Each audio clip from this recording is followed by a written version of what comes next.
At the far end of Clark Street, at a crossroads drowned in the gray rain of a bitterly cold October afternoon in Chicago, a ruthless mafia kingpin slammed his palm against the steering wheel of his Mercedes, the hard crack of plastic striking skin echoing through the suffocating silence inside the car.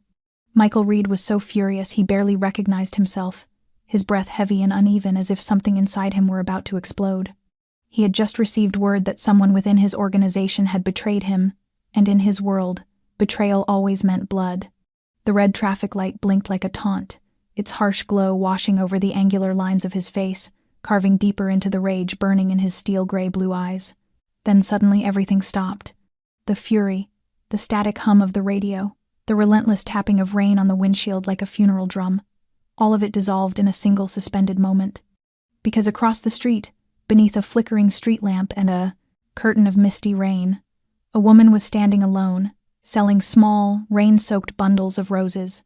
Her hair was drenched, clinging to the sharp angles of her thin cheeks. The light touched her face, a face weary and worn, and Michael recognized her instantly. She was not a stranger. She was Elena, his wife, the woman he had buried 3 years earlier after a mysterious car fire that left him hollowed out and half-feral with grief. And now she stood there, alive, holding a child in her arms. A little boy with soft curls and eyes so familiar they chilled him to the bone. His own eyes. Michael's entire world collapsed in silence. Every truth he had forced himself to bury, every ghost he had convinced himself was gone, rose from the dead, and he knew that the empire he had built with blood and brutality now stood on the edge of ruin. Not because of a coup, not because of the police or an enemy syndicate, but because of a love that had never truly died. The rain fell harder, as if the sky itself trembled at what was about to unfold. The cold inside the car sharpened until Michael's breath clouded against the glass. He stared at her through the rain, the red light reflecting in his eyes and cutting into him like a blade. He did not believe in ghosts or demons, but now he was staring at a ghost from his past made of flesh and bone, holding the son he had never known existed. His chest tightened, squeezing the air from his lungs until he could barely breathe. All he could hear was the rain and the frantic thud of his own pulse. Elena did not see him.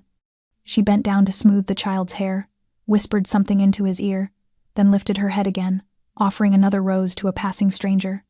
Her movements were still gentle, still unmistakably hers, but her shoulders were thinner, her eyes stripped of the fire they once held. She had been running, that much was clear, but from whom?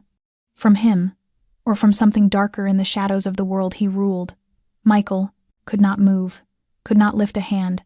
Every muscle in his body had turned to stone. He wanted to throw open the car door, run across the street, pull her into his arms, and demand answers to the 100 questions roaring through his mind, but he stayed frozen. Because in that moment, what he felt first was not joy, it was fear, a sensation Michael Reed had not allowed himself to feel in years. Fear of the truth, fear that if she was alive and had not come back to him, the reason must be something so terrible he could not bear to imagine it. The driver beside him leaned close and whispered, "Green light, boss." But Michael did not answer, did not turn his head, did not blink. His gaze clung to the woman across the street, as if closing his eyes would make her vanish again. And then, in a voice hoarse with anger, pain, and something deeper than despair, he spoke a single word, "Drive." The car moved forward, slicing through the rain, leaving behind the intersection and the fragile image of a woman with a basket of soaked roses, and a child with his unmistakable eyes. Michael Reed sat rigid in the back seat, his hand still gripping the door handle as if letting go would send him running back into the storm, shouting her name. But he did not. Not because he lacked the will, but because he lacked the courage.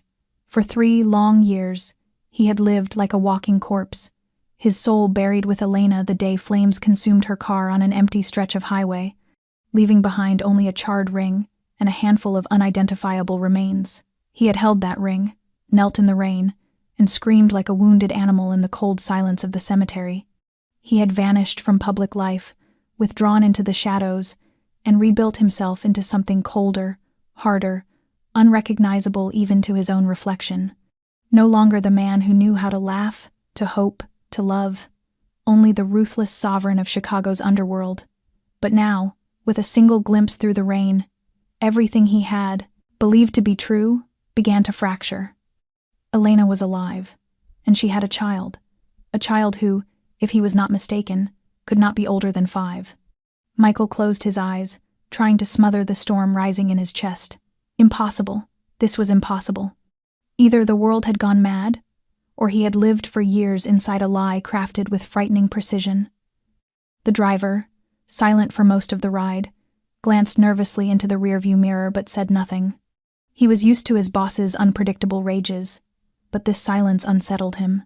Michael slowly opened his eyes. Outside, the city blurred into an abstract painting behind sheets of rain. His voice came out low and rasped. "Where is Ethan?" The driver hesitated before answering. "At the office. Want me to call him?" "No."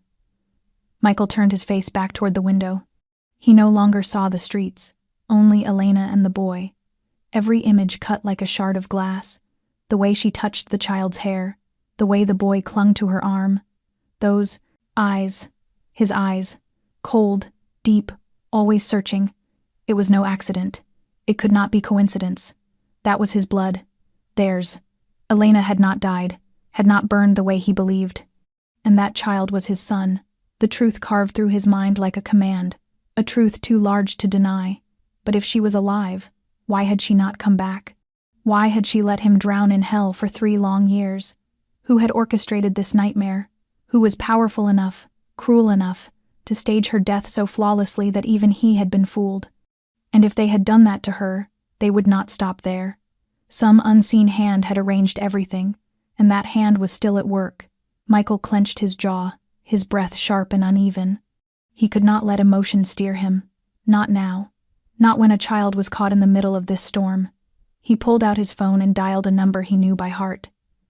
After a few rings, a deep voice answered. Ethan Cole speaking. Michael wasted no time. "I need you to find a woman." "What name?" "Elena Harper." Ethan went silent for a single beat, enough for Michael to sense it. He continued before Ethan could ask another question. "She is living in Joliet, selling roses near the old train station. Find her, but do not let anyone see you. Do not approach her. Only watch." "Understood," Ethan replied quickly, clear. "Is something wrong, Michael?" Michael ended the call without a response. He leaned back, eyes closed, his breathing heavy and weighted like iron. For a brief moment he felt the rain outside was not nearly as cold as the storm rising inside him. Elena was alive. His child was alive. And if that was true, then everything he had trusted, everything he had paid for in blood and death, might all have been a lie. And the ghosts rising in tonight's rain were only beginning to take shape. Michael Reed did not sleep at all that night. He sat alone in his 3rd-floor office inside the Reed and Associates building, a place everyone knew was nothing more than a polished shell hiding the criminal empire he commanded. The city lights outside pressed through the frosted glass, casting pale streaks across his face, like cold fingers tracing old scars. The rain did not stop, falling with the heavy insistence of a sky trying to empty itself of every secret he was about to confront. On the desk before him lay the scorched wedding ring, the only thing recovered from the accident 3 years earlier, the one in which they told him Elena Harper had died. Michael turned the ring slowly in his palm, the metal so icy it bit into his skin, though he barely felt it. His mind spun in circles around the image of her standing in the rain, her thin coat clinging to her body, her face hollow but still carrying a faint, stubborn light. And the child, the small boy with tangled curls and gray-blue eyes that mirrored his own. There was no denying it. That child was his. He knew it by instinct, by blood surging loud and hot in his veins. Those eyes did not lie, he remembered. The days when Elena was still alive, when they were still husband and wife, when every morning she made him coffee and sat on the balcony reading while sunlight turned her reddish-brown hair into a soft halo. They once dreamed of a child, but he had always refused, insisting his world was no place for innocence. He never knew she had been pregnant. Perhaps she hid it from him. Perhaps she was afraid. Or perhaps she knew someone was watching. Too many questions crowded his mind, each one cutting him deeper than the last. The office door opened softly. Ethan Cole stepped inside, rain clinging to his hair, his long dark coat heavy and silent like he had just walked back from a graveyard. Without a word he set an envelope on the desk, then straightened, his eyes avoiding Michael's. Michael picked it up, opened it, and looked inside. A series of photographs lay within, all taken from a distance. Elena standing on a street corner in Joliet, beside the abandoned train station. She arranged roses in a worn basket, her gaze lowered, her expression tired but calm. In another, she crouched to tie the little boy's shoelaces. The child stood beside her, wide-eyed, unafraid of the world around him. Michael paused at that photograph. The boy smiled, cradling a single red rose, the angled light brushing his young face and illuminating the unmistakable eyes. That moment pressed into Michael's chest, like someone setting a stone inside him. He tightened his grip on the photo, afraid to breathe. Ethan's voice broke the quiet, hoarse and low. I watched her for 2 hours. No strangers approached. She sold flowers, then walked the boy back to a small boarding house near the Iron Bridge. Michael nodded faintly, his gaze still locked on the image. What is the boy's name? Ethan shook his head. I did not hear anyone call him. Michael fell silent. A child growing up in a city full of traps, with no father, no name, and a mother living like a shadow. He stood and moved to the window, staring down at the blurred trail of headlights, sliding through the endless rain. Each drop that struck the glass felt like a repeated question in his mind. Why? Why did Elena choose to leave? Why let him bury her? Why take his child and vanish as if she had never existed? And if it was fear that drove her away, what kind of terror had forced her into hiding? Michael turned back, his expression dark. You are certain no one else was near her? Ethan nodded. Michael said nothing for a long moment, then murmured, Keep watching. Do not let her see you. And no one, absolutely no one, can know about this. Ethan left, and the room fell into silence once more. Michael returned to the desk, lifting the photograph of the boy again. Those eyes pierced straight into him, a truth he could no longer turn from. His blood, his child, was living in the dark. And for the first time in years, Michael Reed felt something stronger than rage. He felt fear. Fear that he was about to face the one thing he had avoided all his life. The truth. Michael could not tear his gaze from the photograph. He set it down, only to reach for it again moments later, as if he feared losing the fragile thread connecting him to the life that had once been his, a life stolen from him before he even realized it existed. The boy did not only have his eyes, but the same quiet, unsettling way of watching the world, as though he already knew too much in a body far too small. Michael had carried that same look, and now it lived again on his son's face. Son. The word felt foreign in his mind, a sound abandoned so long ago it almost startled him to hear it echo back in his own thoughts. He believed he had grown accustomed to loss, to betrayal, to death itself. But nothing had ever taught him how to accept the idea of a child raised without him. Not because he rejected the child, but because he had never known he existed. And now the truth was no longer buried. It was pounding against his chest like a brutal, unforgiving drum. Michael rose and walked to the steel cabinet where he kept old files, secrets the world would never see. He pulled out a worn leather folder containing everything that remained of the crash 3 years earlier. Photos of the burned car, the inconclusive DNA report rendered useless by extreme heat, police statements claiming the brakes had been cut, and finally the scorched wedding ring recovered from the wreck. He remembered standing in the storm that day, wind tearing at his skin, when someone handed him the ring in a cold, transparent evidence bag. He had not demanded further testing. He had not looked for more proof. He had not questioned anything. He believed the story because the alternative was too painful to survive. And now, looking at the pieces again, he realized how foolish he had been. A crash with no identifiable remains, a wife who vanished without a trace, a ring with no real proof beyond memory. All of it was too perfect, too clean, too neatly tied, together, as if crafted by a professional hand. Someone staged Elena's death, and that someone was close to him. A chill crawled up Michael's spine, cold and predatory. He carried the folder back to the desk and spread out each page, every detail now slicing through his memory like a sharpened blade. At that moment, his phone buzzed softly. A message from Ethan. She is on the street again. The boy is with her. I will follow. Michael read the message and locked the phone without responding. He did not trust himself to react.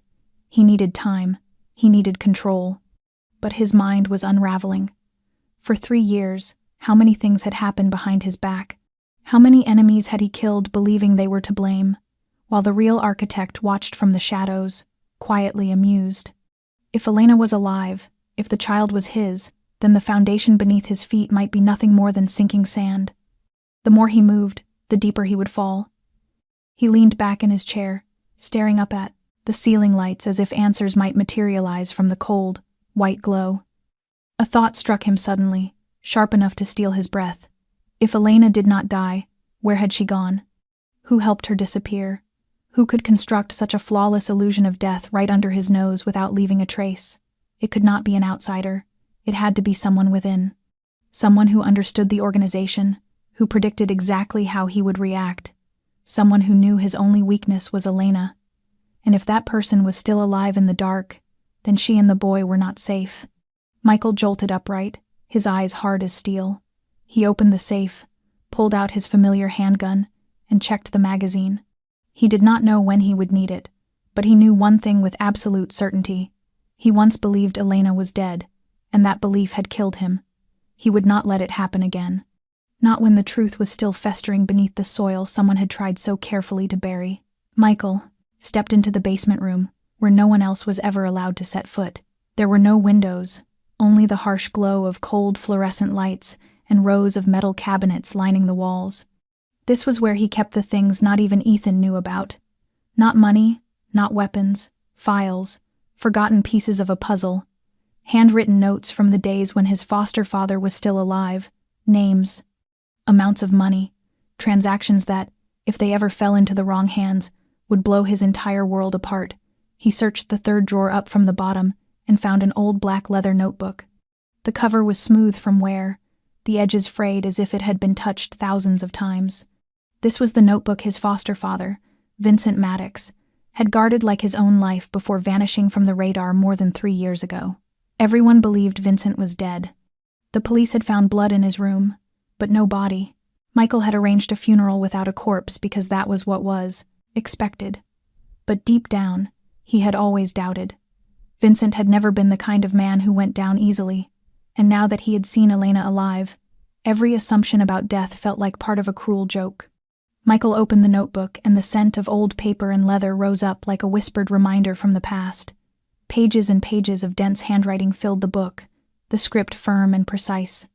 There were symbols he had never deciphered, funds moved through dozens of shell companies, names that had once been allies, once been enemies, and a few that still sat at the conference table with him every month. What made him stop was a small note, written in red ink, hurried and less controlled than the rest. Harper, it must not be allowed to return. Beside the line was a mark of 3 slashes, Vincent's private symbol for an absolute order. Harper, Elena, her name was in the book, in Vincent's list, and that line was not a warning. It was a sentence. Michael's throat went dry. Below the words was a date, marked as 1 week before the accident, so it had not been random, not an accident. Vincent had given an order, and someone had carried it out. That someone could only have been a trusted insider, someone close enough to know where Elena would go, what she would do. Ethan. The name flashed through Michael's mind faster than thought, but he could not be sure. Ethan was the only one who had stayed when every other trusted man had either betrayed him or been eliminated. Ethan was the one who had saved his life in El Paso, the one who had watched his back in negotiations with the Russians. But Ethan was also the man who knew Elena well, who knew every corner of the system. And he had once been the only person Michael allowed free access to this basement archive when Vincent was still alive. Michael closed the notebook, his gaze fixed on the red ink as if it might reveal the rest of the truth. 1 week before the accident, 1 week before Elena disappeared. If Vincent had ordered her elimination, then why? Because she knew something, because she had seen something she was never meant to see, or because she was carrying something he would not allow to exist. Michael froze. The child. It was not just Elena's existence that made her a target. It was the child in her womb, Michael's blood. A man like Vincent would never allow the future of his empire to slip beyond his grip. If he knew Elena was pregnant, that alone would be enough to mark her as a threat to be erased. Michael left the room, his heartbeat pounding like a war drum, his hand clenched tightly around the black notebook. He could not believe he had missed it for 3 long years. That in his own empire, under his own watch, The woman he loved and the child he had never held had been placed on a list of those who had to die. And now he knew. He knew who had signed that sentence. He just did not yet know who held the knife, but he would find out. And when the truth was dragged up from the cold ground, whoever had buried it would be the one forced to fill their own grave. Michael did not return to the office. Instead, he drove straight south, following the old route out of the city to a bar tucked away in the forgotten streets of Chicago. He did not turn on the car's interior lights, letting the darkness swallow the jagged thoughts stabbing at his mind. In his hand, the black notebook lay like a curse, every page heavy as stone, pressing down on his chest with a fury he had never known. He had lived his whole life in the shadows, but never imagined that what he had protected would turn and stab him in the heart. He needed answers, not from documents, not from hurried notes left behind by a man presumed dead. He needed the truth from the mouth of someone still breathing. The one person who might have known Elena was alive, and kept that secret. Ethan Cole was sitting alone in the corner of the bar, a glass of bourbon in his hand, the warm yellow, light stretching his broad back into a long, tired shadow. He did not look surprised when Michael walked in. He simply lifted his eyes, gave a small nod, as if he had always known this moment would come. Michael said nothing at first. He pulled out the chair opposite him, sat down, and placed the black notebook on the table between them. Ethan looked at it without touching it, but a small muscle in his face twitched. Michael's voice came out low and cold as stone. "You remember this?" Ethan nodded. "Of course, Vincent's notebook. He never let anyone touch it, except you, right?" Ethan did not answer right away. He lifted his glass, took a sip, and set it down again, his gaze distant. When he was gone, I thought nothing in there mattered anymore. Michael opened the notebook, turning to the page with Elena's name. His finger rested on the red line. "Harper, it must not be allowed to return." Ethan stared at the words in silence. He did not deny them, did not ask what they meant. The quiet weighed more than any confession. Michael leaned forward, his eyes sharp and unforgiving. Why? He knew she was pregnant, did he not? Ethan gave a slight nod. Someone told Vincent. Someone in the organization saw her at a clinic. He lost his mind. He said if she carried that child, it would become a threat, a child with red blood that did not belong to him. Vincent would not allow anything beyond his control to exist. Michael's hands tightened, the veins in his head ready to burst, and then he ordered her killed.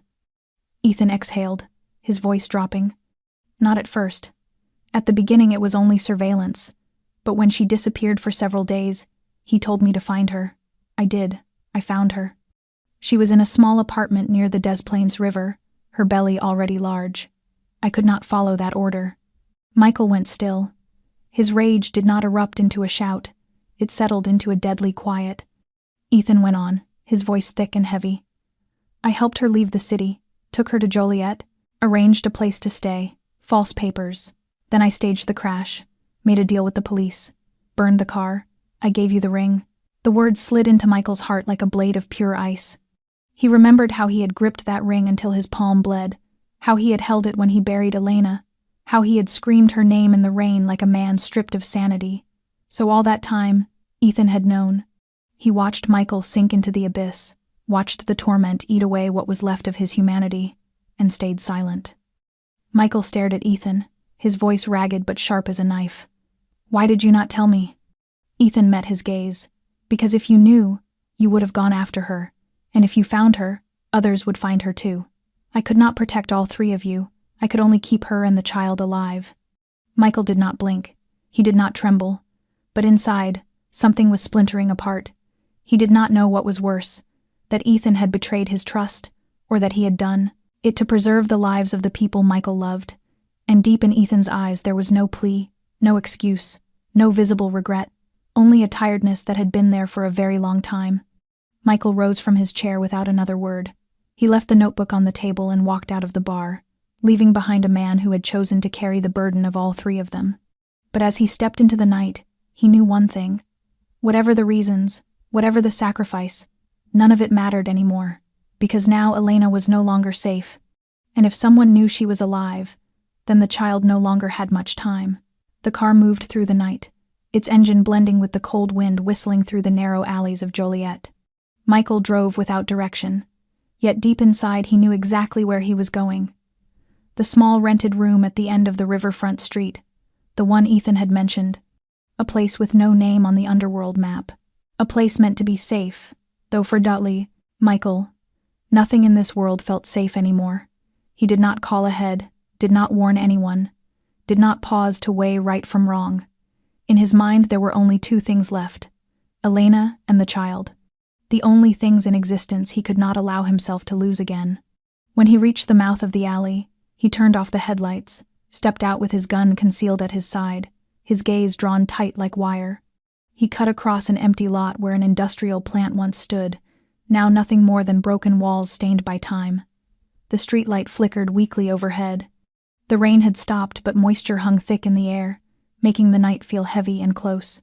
He halted when he saw the small wooden house, its front door shut tight, curtains drawn, no light inside.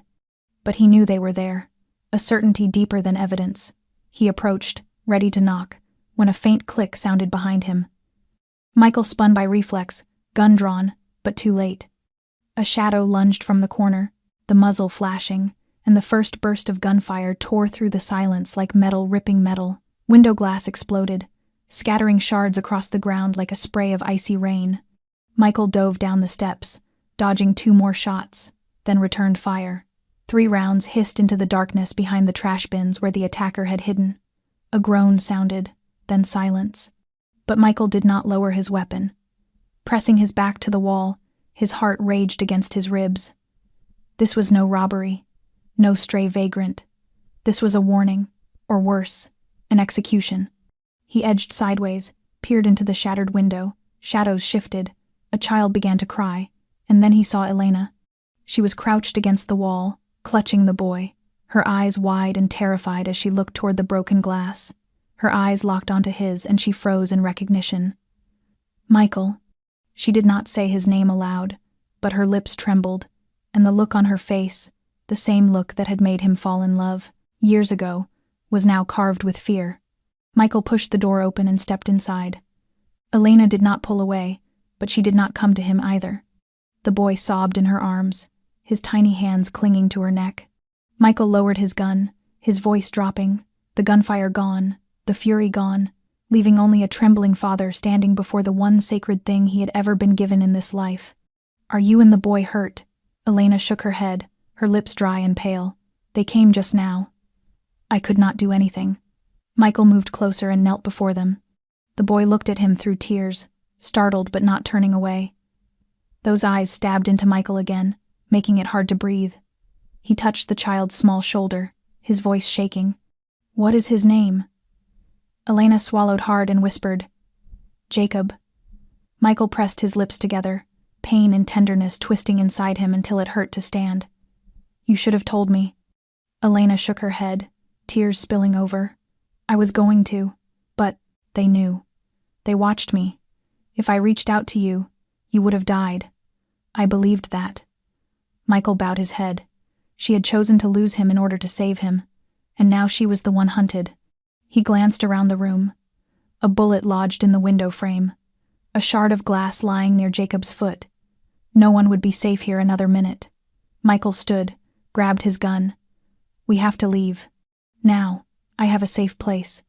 Elena lifted Jacob into her arms and rose, but before leaving she looked straight into Michael's eyes. "There is something you need to know. Ethan knew I was alive. He helped me escape. He staged the accident. He hid everything from you." Michael stood still, not from shock, but from confirmation. He had already known, but hearing it from her felt like someone hammering nails through the coffin of trust. He said nothing, only nodded. Then he opened the door and led them out.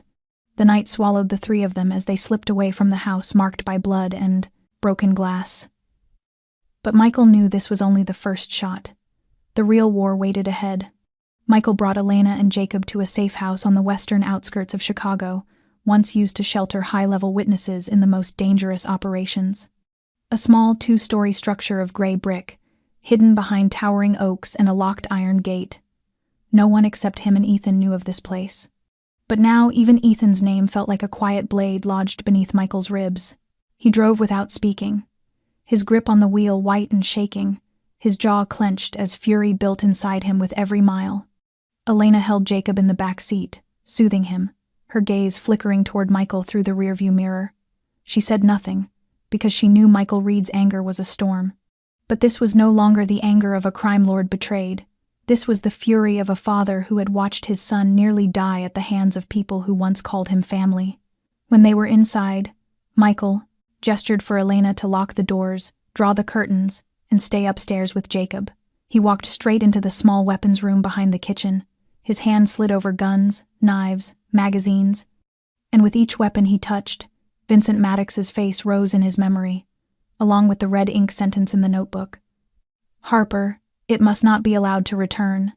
It had been 3 years since Vincent vanished from the map, leaving Michael to inherit the empire, the blood-soaked kingdom, the unfinished business. But now Michael saw the truth. Vincent had not disappeared. He had retreated, manipulating everything from the shadows.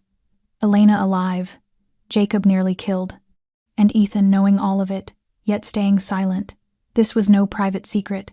This was a declaration of war. Michael pulled out his familiar Glock, loaded it, tucked it into the holster beneath his jacket, and returned to the living room. Elena stood at the foot of the stairs, her expression a mixture of fear and resolve. "Where are you going?" Michael paused, his voice low and cold. "To find the ones who pointed guns at my child." Elena stepped forward and touched his arm. "Do not do anything reckless. They are still watching." Michael clenched his jaw. "I do not care. If they want a war, I will show them what destruction looks like." He had forgiven long enough, stayed silent long enough. But from the moment Jacob cried in his mother's arms, and Michael's own blood boiled inside him, he knew the role of a kingpin no longer mattered. He was a father, and no one had the right to touch what was his. He pulled out his phone and dialed a number he had not used in more than 3 years. A deep male voice answered after several rings, worn rough like old whiskey and smoke. Michael spoke plainly. "I need you to summon the classic unit. Meet me in 1 hour at Warehouse 5. Tell no one." The voice did not ask why, only replied, "Understood." Michael hung up and turned to Elena. "Stay here with our son. No one will find you, I promise." Elena held his gaze for a long moment, then nodded softly. When Michael stepped outside, rain began to fall again, each drop heavy as metal against the hood of the car. He was no longer the man who had stood alone in an office mourning a death that never happened. He was a father reborn the moment he saw his son's face. And he would not stop until the ones who dared touch his family were brought to their knees, begging for mercy. Blood would be met with blood, and this time there would be no negotiations. Warehouse 5 sat deep within the abandoned industrial district on the city's southern edge, a place that had once been the organization's primary distribution hub during the glory years under Vincent Maddox. Now it resembled a mausoleum more than a headquarters, coated in the dust of time and the long, heavy silence of things left behind. When Michael arrived, the rain still fell, his headlights stretching thin, uneven streaks of light across the cracked concrete. The metal door slid open with a grinding clang, revealing 3 men waiting inside around a worn wooden table. None of them spoke when Michael entered. He looked at each in turn, not in greeting, but in recognition. The first was Jonas, a former assassin who had vanished after a slaughter in Philadelphia. The second, Marcus, a weapons expert marked for execution by Vincent but spared at the last second by Michael. The third was Caleb, the strategist who had once mapped the entire northern pipeline. They were men who no longer owed loyalty to the organization, but who owed their lives to him, and he had come to collect that debt. Michael pulled out a chair, sat, and placed his Glock on the table. He did not waste words. "I need the 3 of you. 1 week, silence, no questions, no mercy." Jonas raised a brow but did not object. Marcus drew a long drag on his cigarette before crushing it out. Caleb spoke first. And in return, Michael held his gaze without blinking. "Freedom. No. Pursuit. Enough money to disappear forever. I wipe your names from every system." No one argued. In their world, Michael Reed's word carried more weight than any blood contract. Caleb nodded first. Marcus smirked faintly. Jonas followed. The pact was sealed, not by ink, but by the eyes of men who survived the dark. Michael spread out a map of the city. He pointed to 3 locations. One was Vincent's old office, where he had entertained international clients. 2 was the Western Warehouse, now the new coordination center. 3 was the mountain estate where Vincent had once retreated each month. Michael spoke quickly, sharply, each word like a bullet. Vincent is not dead, he only pulled back. And now he wants to wipe out whatever is beyond his control. The boy, my wife, they are targets. Jonas frowned.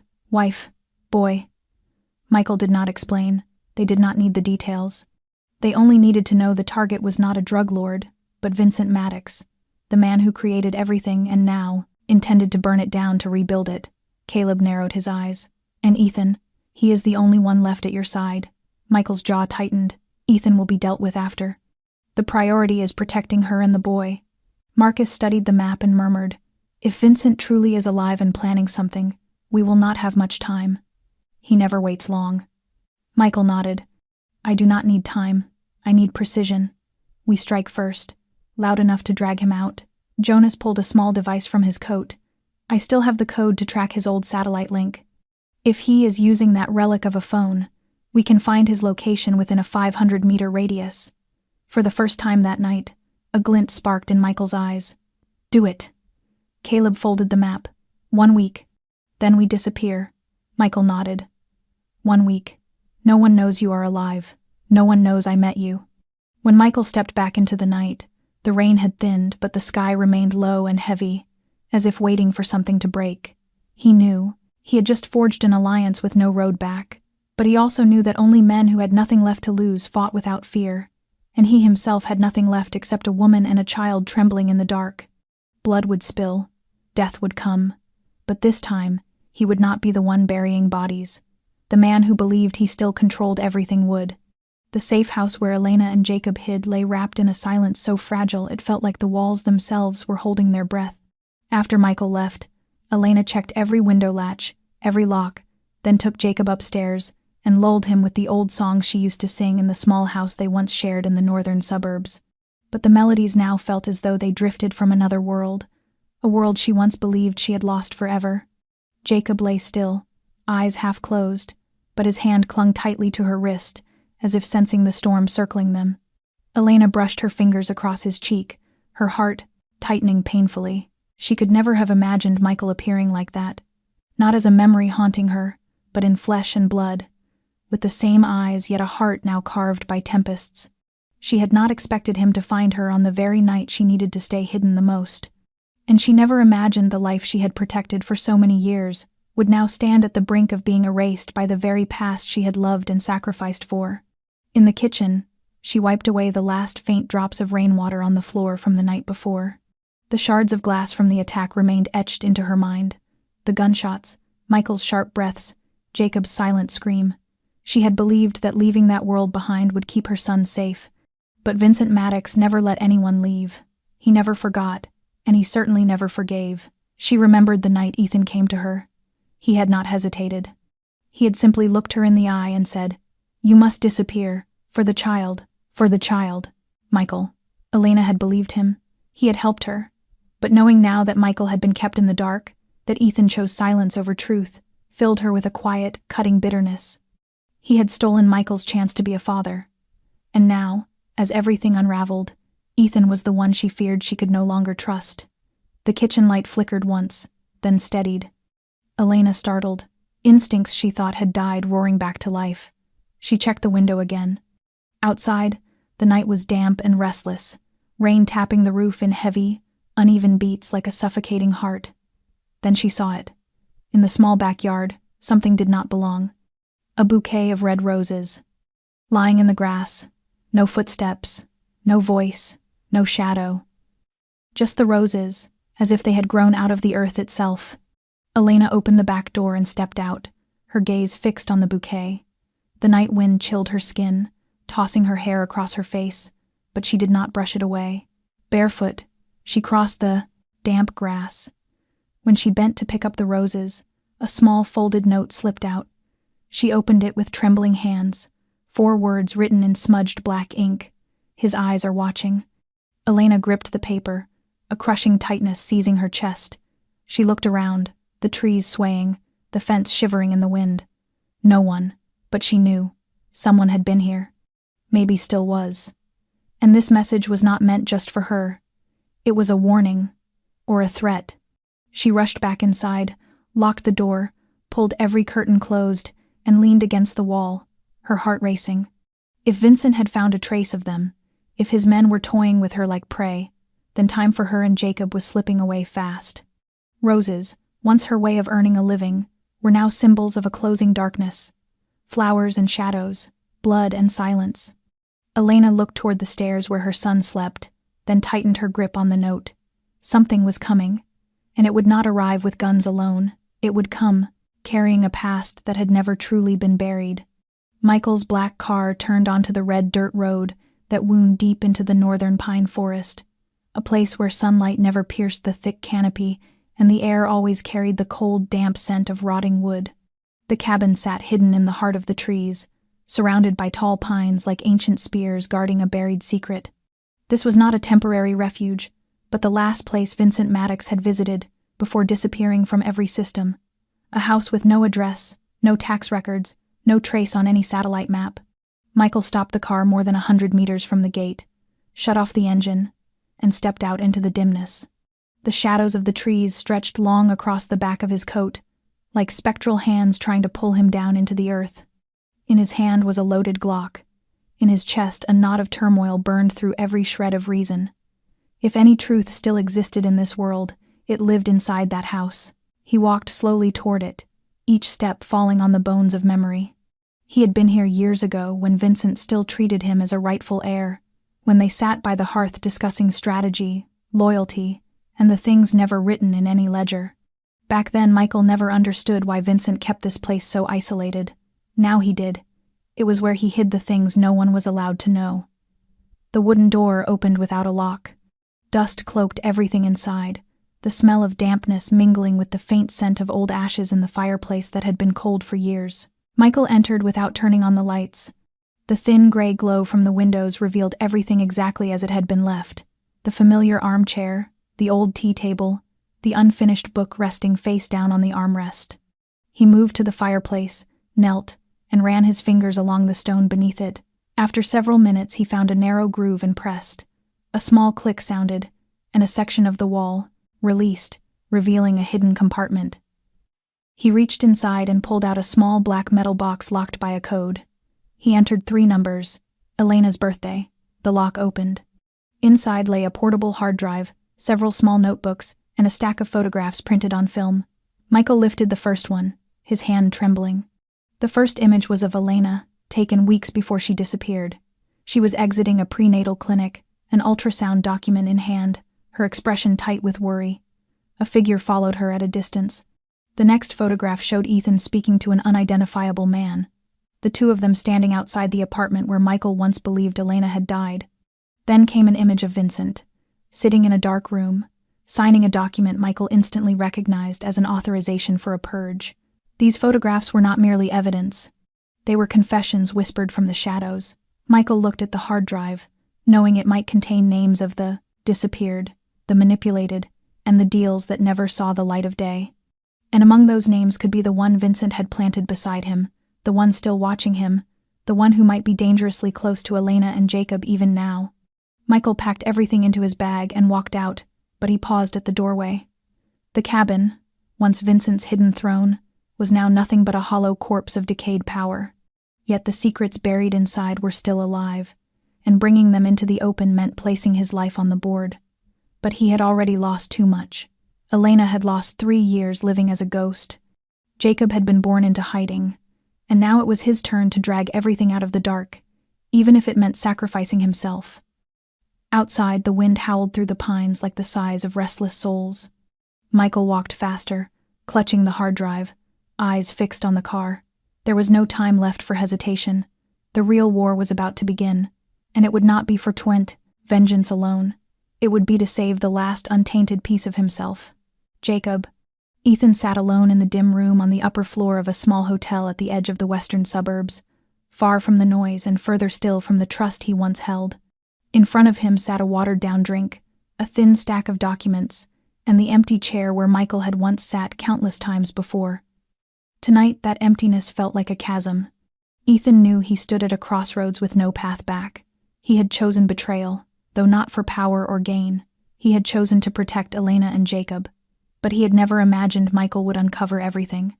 The look Michael gave him the last time they met haunted him still, a blade that did not slash clean, but carved deeper with every passing hour. Ethan had believed he could withstand that look, believed silence was the only way to keep all three of them alive. But now he no longer knew what was right. From his inner pocket he drew a small USB and set it beside the glass. It was a copy of the hard drive Vincent kept in the forest cabin, the original now in Michael's hands. Ethan had been ordered to destroy all data if Vincent ever fell, but he had hidden it instead. Not out of betrayal, but because his conscience had not died completely. Inside were records of black market dealings, lists of embedded operatives, and, most importantly, a plan called Reconstruction, a strategic purge of every person ever connected to Vincent but no longer loyal, including Michael. Ethan knew that now he either gave this USB to Michael or let himself be swallowed forever by Vincent's machinery until no trace of him remained. But he also knew that if he handed it over, blood would spill. Not only that of enemies, possibly his own, possibly Elena's, possibly the child's. His phone vibrated softly, cutting through the silence. A message from an unknown number. Only 2 words. It's time. Ethan stared at the screen for a long moment before turning it off. He stood, slipped the USB into his coat, and left the room without looking back. Below, a black SUV waited, the driver wearing dark glasses despite the night. He said nothing when Ethan climbed in. They drove through the empty streets like ghosts, searching for one another in the dark. When they reached the meeting point, Ethan realized he stood before the final choice of his life. The safe house where Michael sheltered Elena and Jacob sat quietly among the trees, its lights glowing faintly as though the house itself breathed carefully measured breaths. Ethan did not knock. He stood in the rain, gripping the USB, staring up at the window where Jacob's room cast a dim light. A strong wind tore at his coat, but he did not move. His life spread out before him like a chessboard where every piece had already been placed. Either he walked inside and did the right thing, or turned away and lived as a hollow shadow until the end. The door opened before he touched it.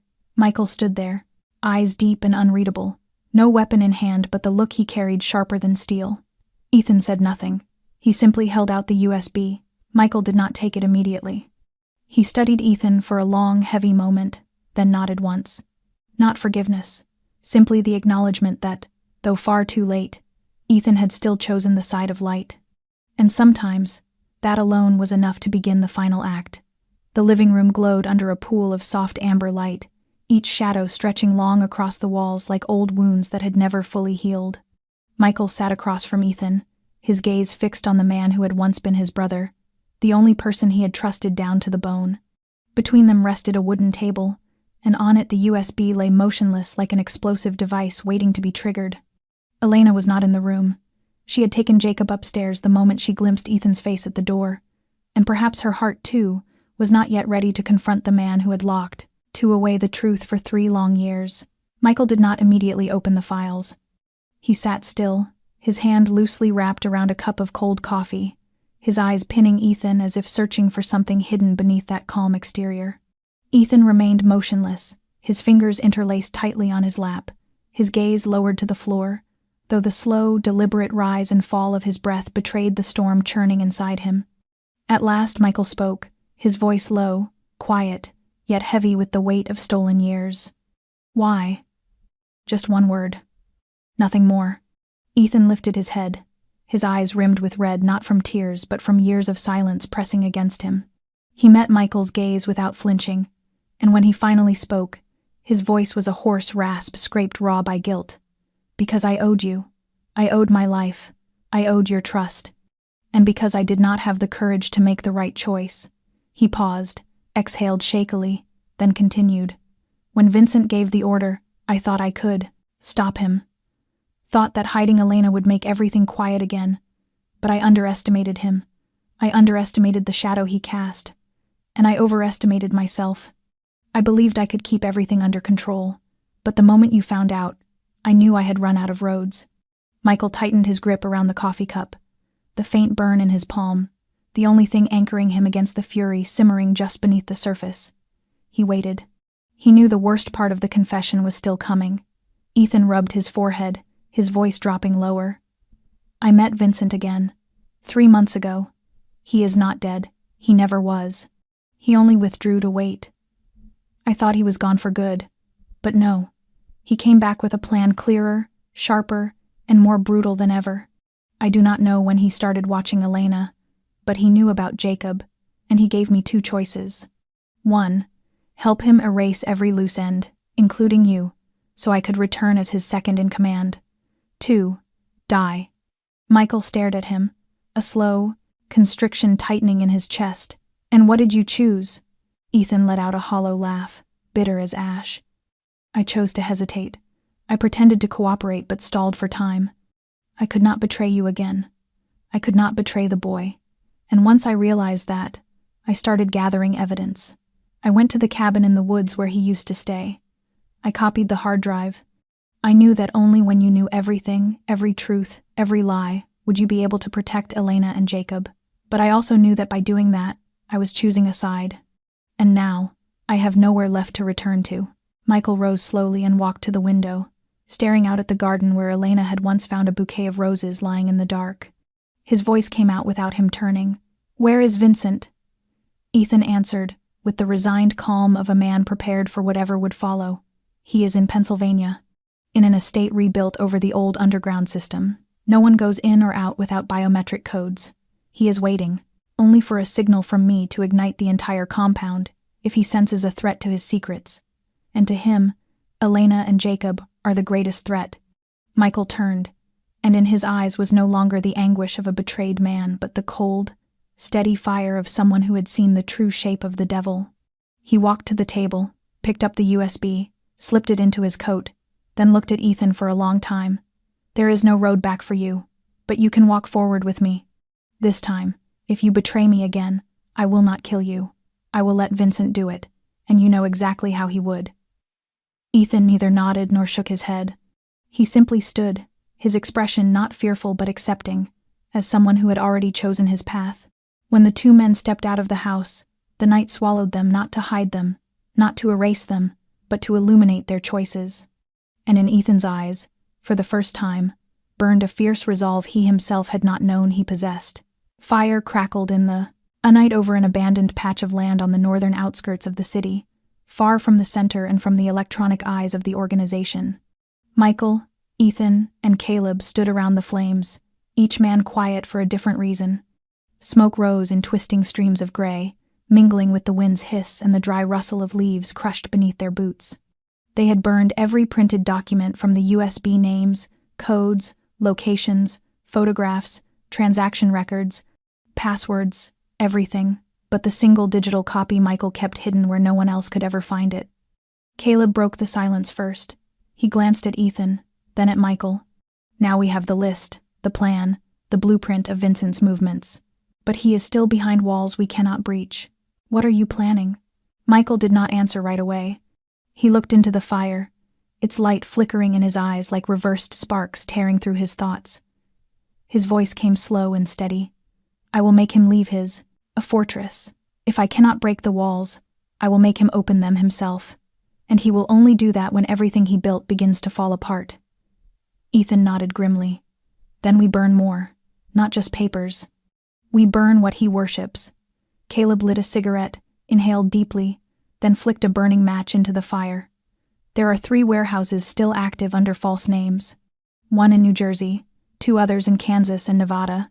If we hit all 3 within 1 week, he will have to respond. He will not allow his assets to be destroyed without showing himself." Michael nodded. "But first, I have to get Elena and Jacob out of Chicago. They are not safe anymore, not even in the safe house.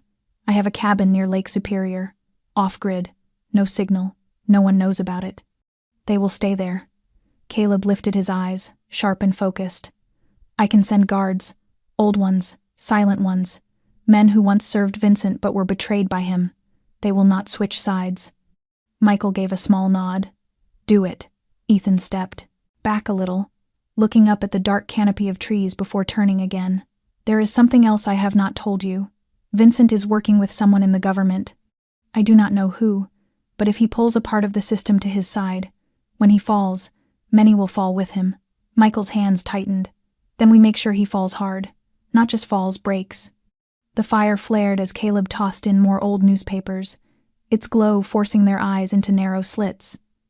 Ethan stood closer to the flames, letting its light wash across his face. For the first time in years, his face was no longer the shadow trailing behind Michael, no longer the man balanced on the razor's edge between betrayal and loyalty. Now it was the face of a man who had finally chosen a side, even knowing the path ahead would be made of blood and fire. Michael turned away from the fire, the wind snapping the edge of his coat. He did not look back, but his voice carved through the night. Prepare everything. In the next 7 days, every stone in Vincent's empire will explode, and when he crawls out from the rubble, I will be the first to look him in the eye, not to ask why, but to end it. Behind him, the flames continued to rise, and the smoke, once the thing that obscured truth, stood now as the silent witness of a declaration of war that could never be withdrawn. In the basement of an abandoned house on the outskirts of Joliet, the dim ceiling light cast a blurred glow over the wooden table where Michael had spread the last remaining files extracted from the hard drive.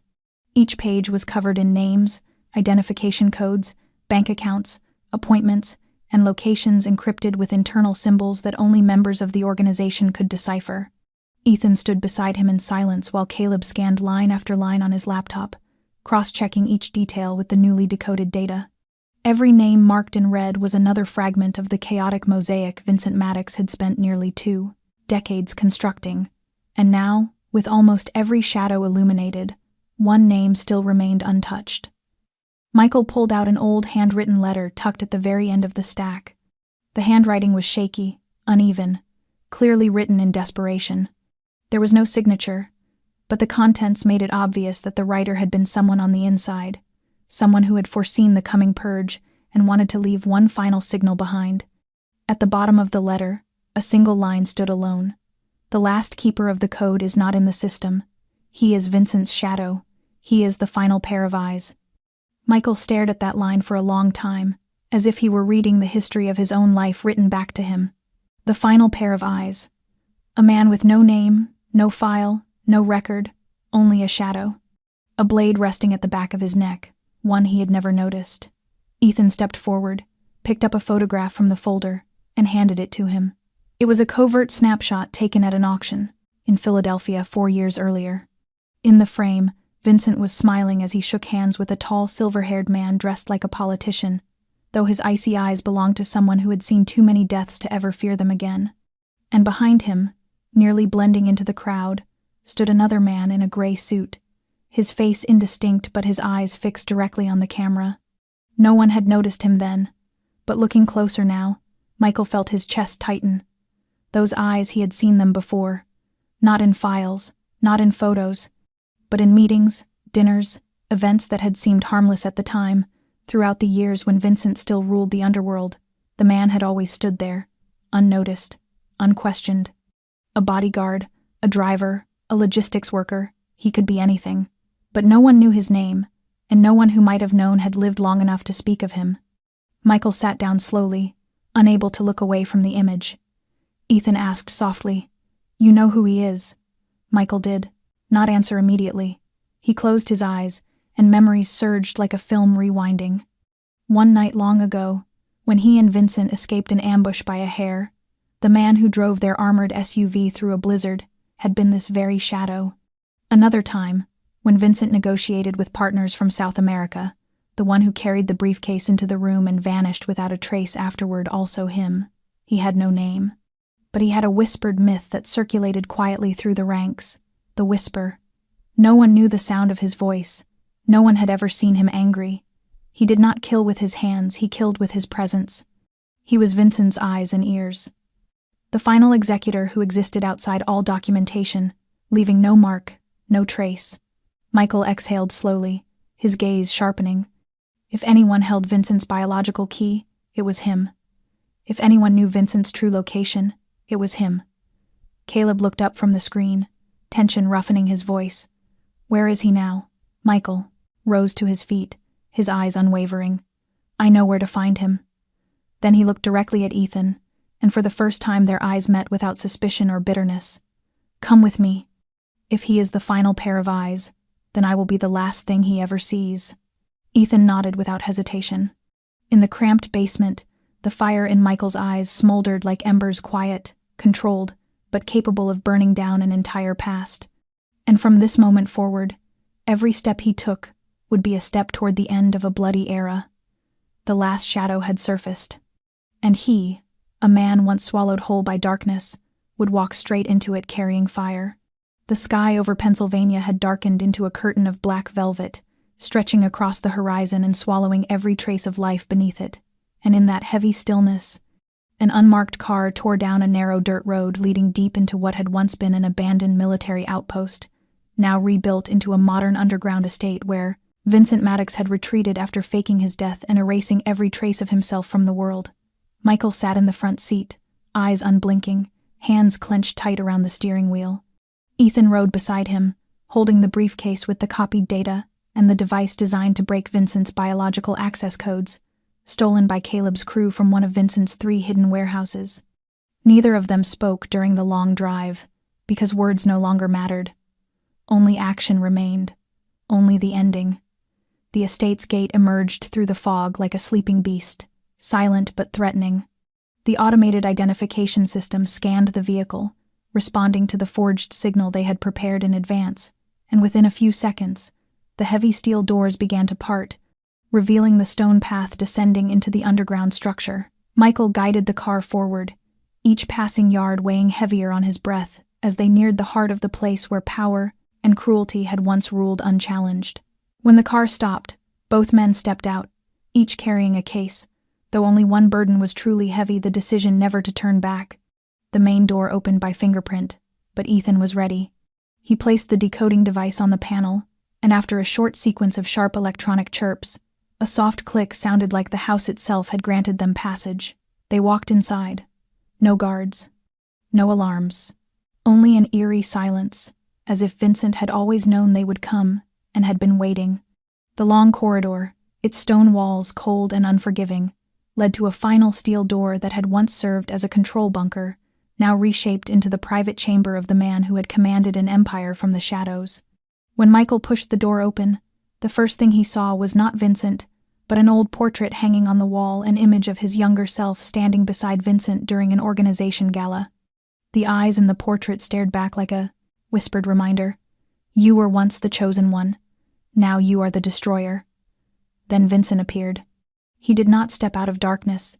He had been sitting there all along, in the center of the room, like an aging king stripped of his throne, but still holding the gaze of a man who had made thousands bow before him. His hair was grayer now, but his eyes were bright, and his voice slithered across the stone floor like a serpent. You finally came. Michael did not draw his gun.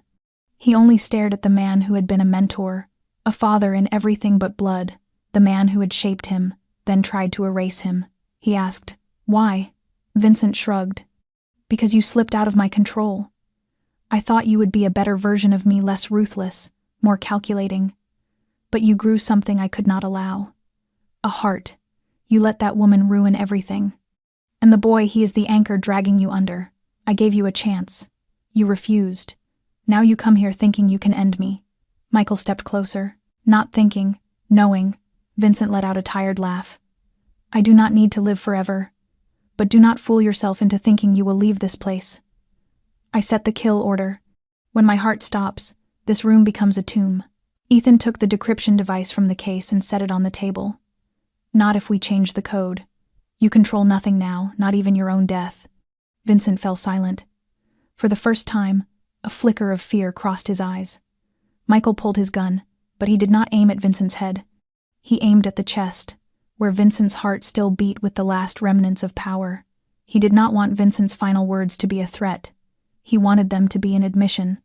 And when the bullet tore through the chest of the man who had been his father, his demon, his master, Michael did not blink, because he did not kill him for revenge. He killed him to end a curse.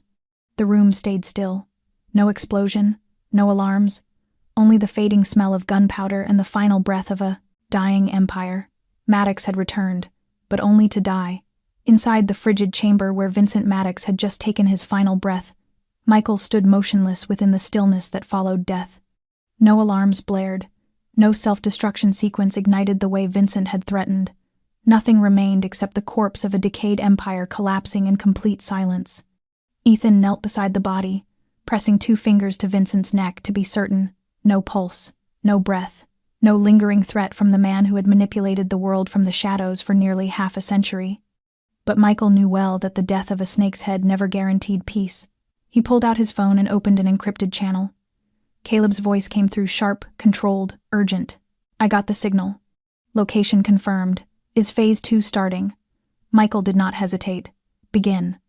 Immediately, Caleb transmitted orders to 3 microsatellite teams they had positioned earlier, guiding strike units toward the last 3 underground facilities still operating under Maddox's name. In New Jersey, an underground warehouse filled with heavy weapons would be leveled within 3 hours.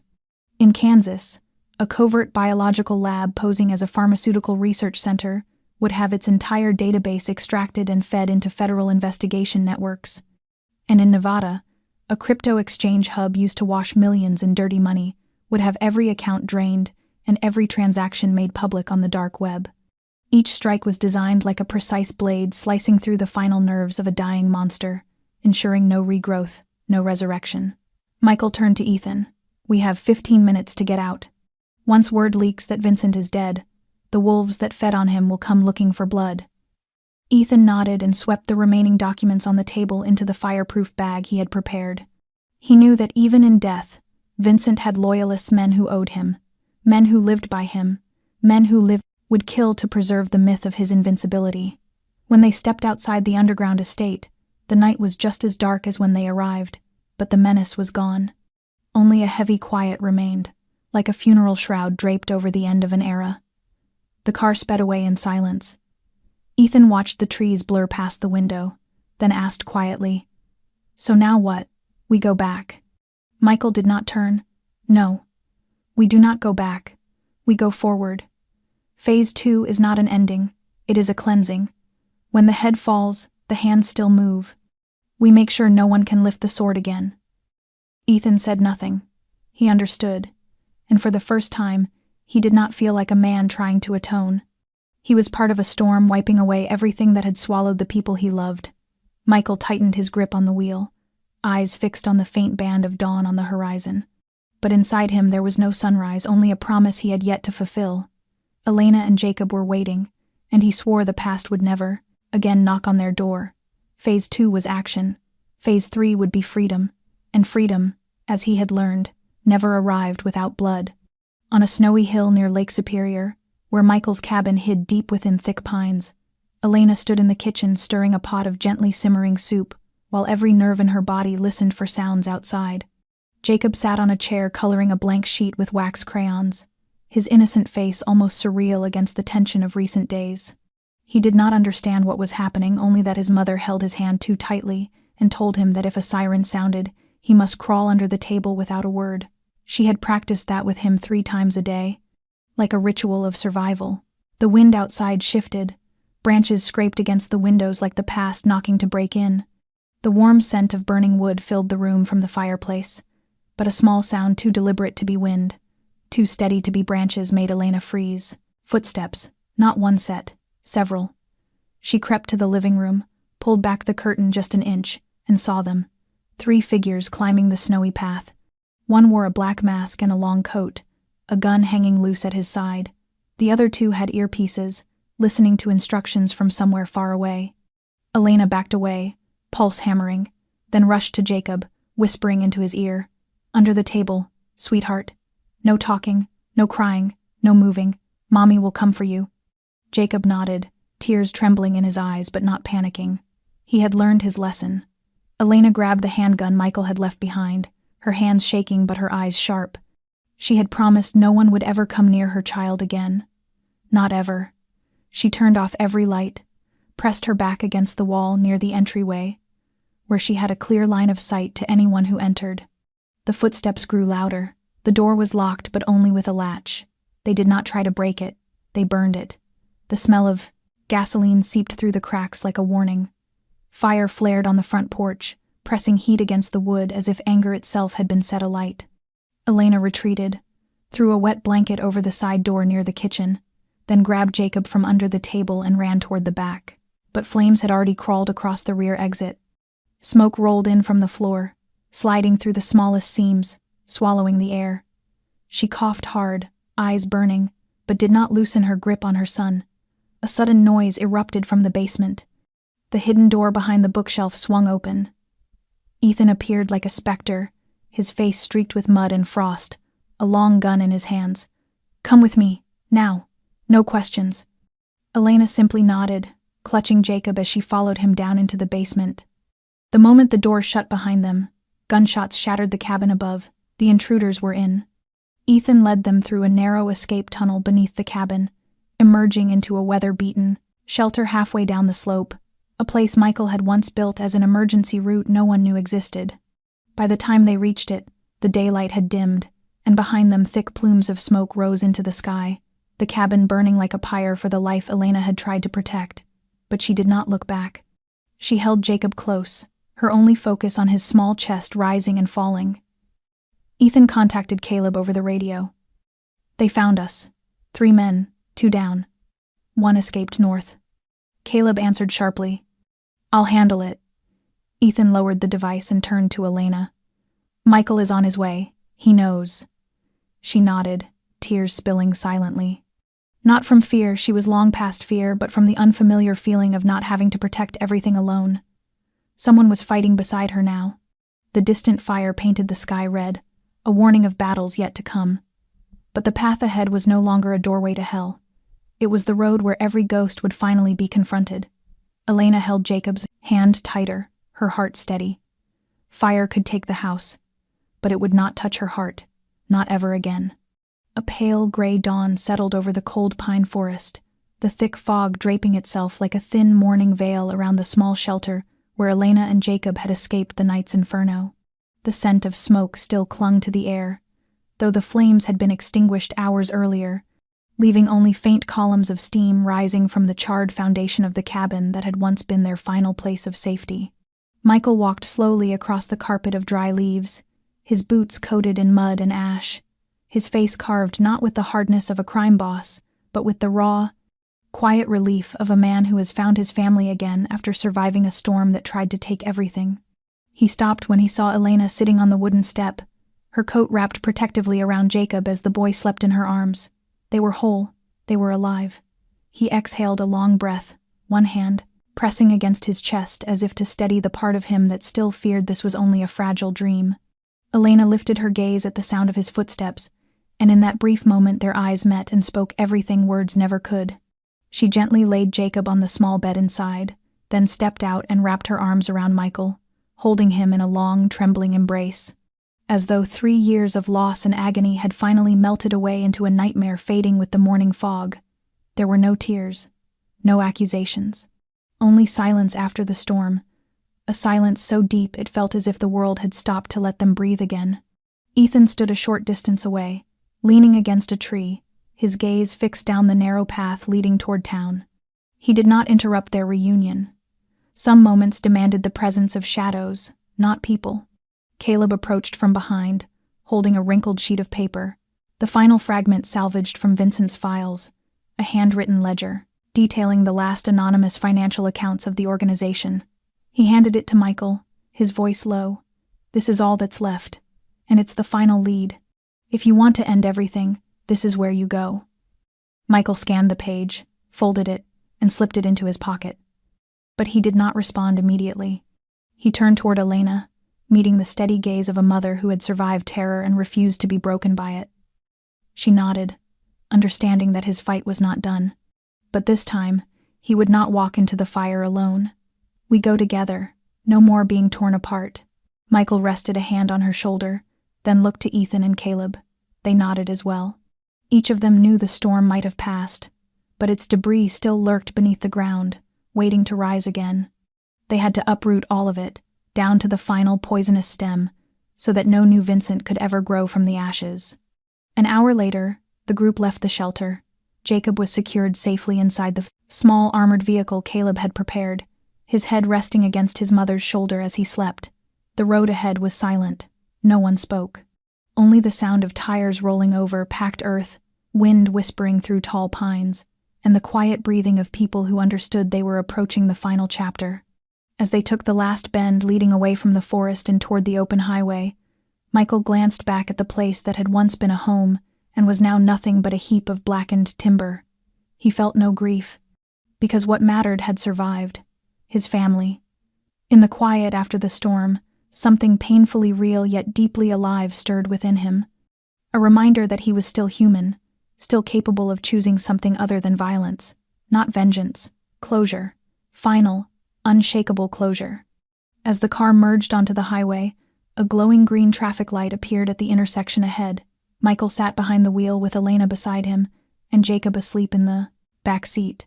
Ethan and Caleb followed close behind in the second car, keeping enough distance to respond to danger yet far enough to let the rare peace inside the lead vehicle remain untouched.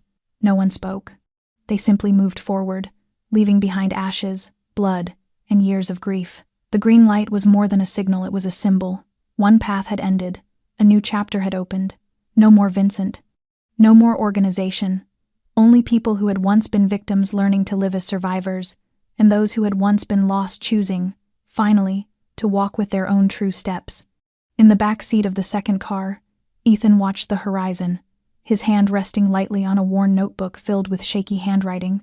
He had lived long enough to understand that not everyone who betrays is destined to remain a villain forever. Some falter out of fear, out of love, out of weakness. What matters is whether they rise again, whether they dare face the shadows they created, and at the end of this story, perhaps you, the one listening, have known darkness in your own life. Perhaps you have lost someone, been betrayed, or fallen because of a wrong choice. But life always offers us a chance to begin again. Like Michael, like Elena, like Ethan. They are not perfect, but perfection was never what made them human. The lesson of this story does not lie in bullets or explosions or secrets burned into the light. It lies in the way people choose when there is nothing left to lose, whether to keep hurting one another or to find a way to heal together. And in the end, light will always appear if you have the courage to step through the darkness. How does this story make you feel? Have you ever lived a moment like Michael's, when the past chased you until you finally had to turn and face it? Share your thoughts in the comments. We truly want to hear the feelings that sit deep in your heart. And do not forget to subscribe, like, and share this video if the story spoke to you. Our channel will continue bringing you simple but emotional tales, memories that reach the quiet corners of the soul, and perhaps, somewhere in them, you may find pieces of yourself. Thank you for listening. We wish you and your loved ones good health, peaceful days, and a gentle, fulfilling life. Farewell, and see you in the next video.